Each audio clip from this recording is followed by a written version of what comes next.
I support the death penalty because I believe if administered swiftly and justly, capital punishment will deterrent against future violence and will save other innocent lives. Quoted by George Walker Bush. The death penalty seems to have mixed reviews. Though I respect other people's beliefs to go against the death penalty, I, however, agree with capital punishment. You may ask why I support the death penalty. Let me explain why. This shows that Americans support the death penalty, and we are at the all-time low since 1972. As of today, only 55% of people support the death penalty, while 41% do not, and the other percent doesn't have any views on it. I want to explain what the death penalty is, what type of crimes can receive capital punishment, what are the different types of crimes that can land you with capital punishment, and finally, why we should support the death penalty. So, exactly what is the death penalty? As defined by the dictionary, it is punishment of execution administered to someone legally convicted of a capital crime. And also the dictionary defines execution as to kill someone as a political act. The death penalty is used to punish the most heinous crimes, which brings me to my next point.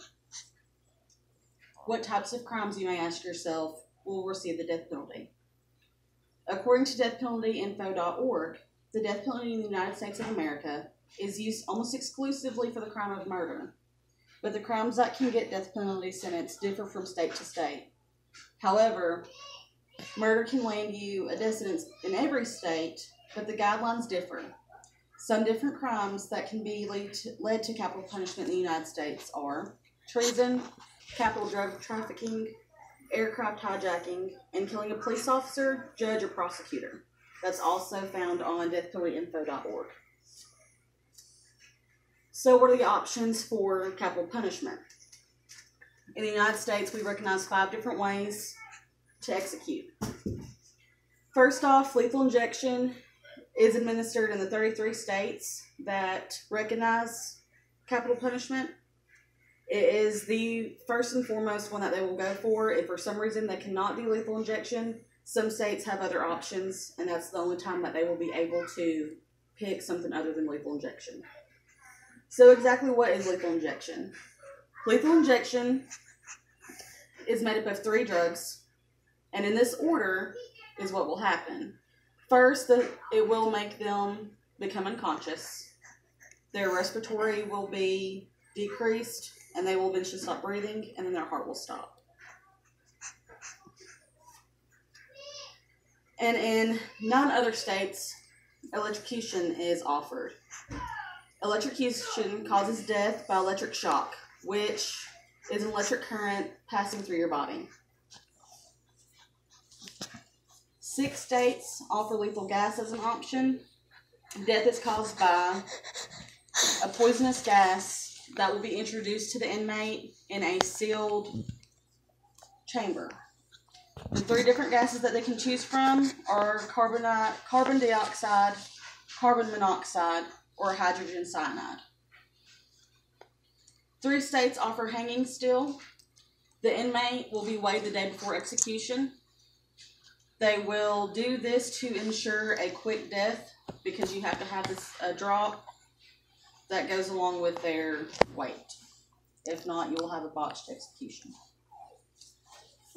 Finally, the last one is firing squad.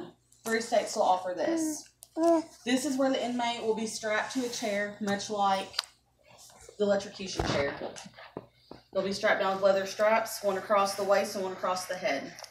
They will be surrounded by bags filled with sand to absorb blood. Then a doctor will locate their heart, place a target over their heart, and 5 men within an enclosed space will be within 20 feet of them. Each of them get a high-powered rifle and 1 single shot to the heart. So finally, why should we support the death penalty? In the United States, the death penalty is only used for the most heinous crimes. The crimes are committed by brutal and conscienceless murderers. That is also information by the Death Penalty Info, procon.org. These murderers know what they're doing. To them, they get something out of it. To me, these are not ordinary citizens. These are monsters. Being sentenced to life in prison is not enough to the loved ones that have gone through this. For example, Sean Windsor. He is currently on death row in the state of Kentucky. He stabbed his wife and his 8-year-old son to death on December 28, 2003 in Jefferson County, Kentucky. At the time of the murders, his wife, Betty Windsor, had an active domestic violence order on him. Obviously, to him, this was just a piece of paper. It did not stop him from killing her and their son, Corey. If Windsor had been granted a life sentence instead, their family's tax dollars would be paid for him to be kept alive, paid for him to eat, and somewhere to sleep at night. The United States has a responsibility to punish these who deserve it. The death penalty is not handed to just anyone. It is absolutely deserved. In summary, to the death penalty may sound extreme to some, but you must understand, in reality, it is not that extreme at all. The crimes that these people have committed are beyond extreme, and I have no sympathy for someone who has planned a murder on an innocent life. In the United States, the death penalty is the ultimate warning to everyone, meaning you know the consequences of your actions. We must send a message to all criminals that if you kill an innocent person because that you feel that you get something out of it or a sense of fulfillment, you must be aware that you will be treated like the animal that you are. Okay.